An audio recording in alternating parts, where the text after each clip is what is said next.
ফিরে এসেছি পরের ভিডিও নিয়ে। কারণ ওদিকে প্রচুর জামা কাপড় ছিল, তো জামা কাপড় ভেজাতে ভেজাতে এদিকে কেচে উঠতে উঠতে এদিকে বেগুনটা কিন্তু ভাজতে দেওয়া হয়েছে।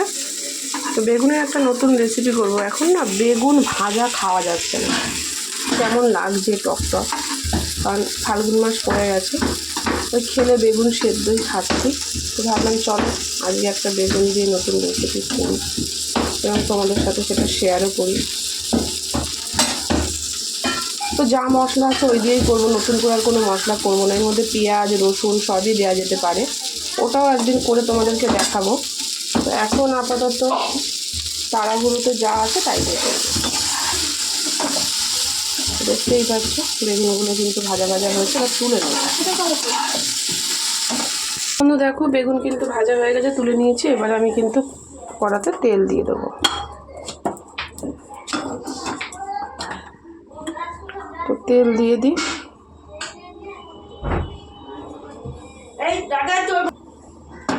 তো এই তেলেই হয়ে যাবে। তো দুটো শুকনো লঙ্কা আর হচ্ছে দুটো কটা কালো জিরে। আমি আমার মতন করে কিন্তু করছি, জানি না, আমি রান্নার এক্সপেরিমেন্ট করি, করতে ভালো লাগে। তো দেখতেই পাচ্ছ সব ভাজা হয়ে গেছে। আদা লঙ্কা শুকনো লঙ্কা বাটা দিয়ে দেবো।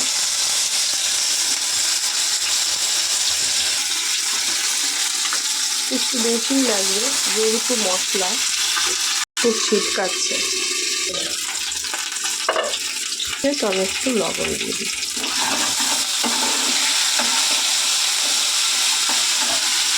আবার দিতে দেবো। তো বন্ধু দেখো এই যে ভাজা ভাজা হয়েছে। একটু গুঁড়ো মশলা, ধনে জিরে, এটা ধনের গুঁড়ো, আর একটা দিলাম জিরে গুঁড়ো।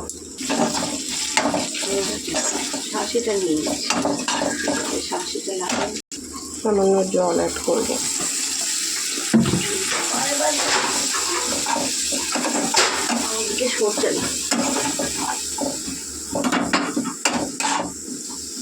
দিলাম হলুদ,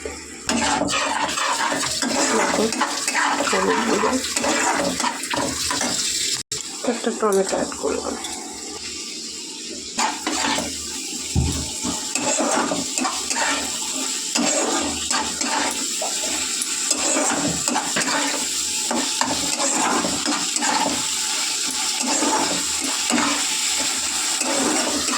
তো জানি না খেতে কেমন হবে।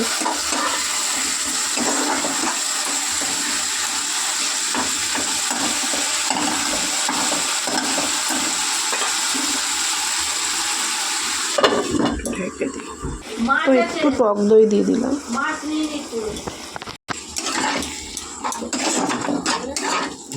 তো ভালো করে মিশিয়ে নেব।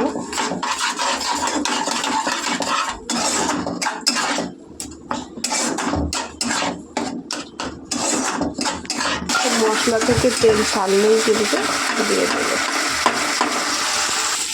একটু ধনে পাতা দিয়ে দিলাম।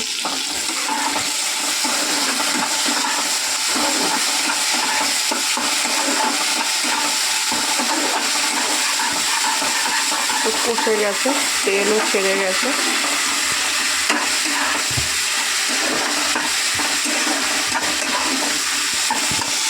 বেগুনটা দিয়ে দেবো।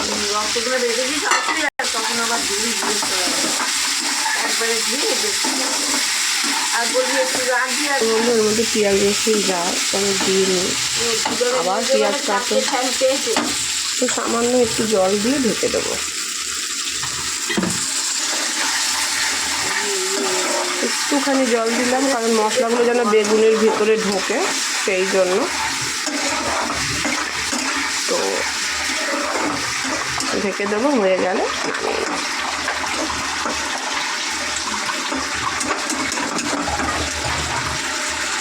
তো বন্ধু এবার একটু ঢেকে দিই, ঢেকে হোক, নামানোর পর তারপরে দেখতে পাবে সুন্দর হয়। তো বন্ধু খুলে দেখি, কি সুন্দর কালার এসছে দেখো বন্ধু। জানি না খেতে কেমন হবে, বাট অসাধারণ দেখতে হয়েছে। তো চলো এর মধ্যে একটু মিষ্টি অ্যাড করি, সামান্য একটু মিষ্টি দিয়ে দিই। তো বেগুন এখন ভাজা খাওয়া যাচ্ছে না, আমি তো সেদ্ধই খাচ্ছি বন্ধুরা। তো তোমরা কিন্তু এরকম মশলা যারা পেঁয়াজ রসুন দিয়ে খেতে চাও খেতে পারো। আজকে আমার এক জায়গায় যাবো বলে কাটা কোটার ঝামেলা, যা ছিল মশলা রেডি তাই দিয়েই করলাম। তো এর মধ্যে কিন্তু অ্যাড করতে পারো, এর মধ্যে কিন্তু অ্যাড করতে পারো, আর একটু ধনে পাতা দেওয়া দরকার। তো দারুণ লাগছে কিন্তু, টকটক মিষ্টি মিষ্টি, কারণ টক দই দিয়েছি, টমেটো দিয়েছি একটা, তো খুব সুন্দর লাগছে।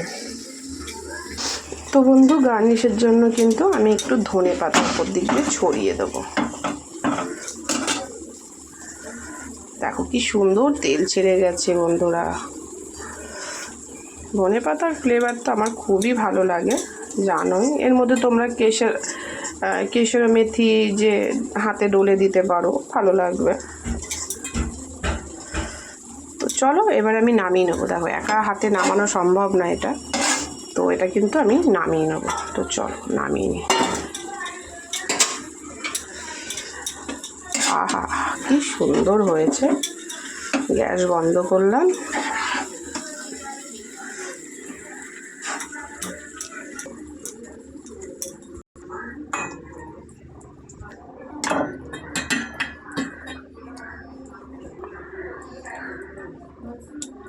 দারুণ। তো বন্ধুরা কড়াটা ধোবো না, এই কড়াতেই আমি আর একটা নিরামিষ তরকারি রান্না করবো রুটি খাওয়ার জন্য। মানে নিরামিষ বলতে কি, দেখো বন্ধুরা কি সুন্দর কালার, খেতে কি হবে মনে হবে জানি না, তো দারুণ এসছে কিন্তু। তোমরা অবশ্যই কিন্তু বেগুন এখন যেহেতু খেতে ভালো লাগছে না ভাজা, তোমরা এইভাবে অবশ্যই কিন্তু খেও, দারুণ লাগবে। তো চলো ফিরে আসি নতুন ভিডিওর সাথে।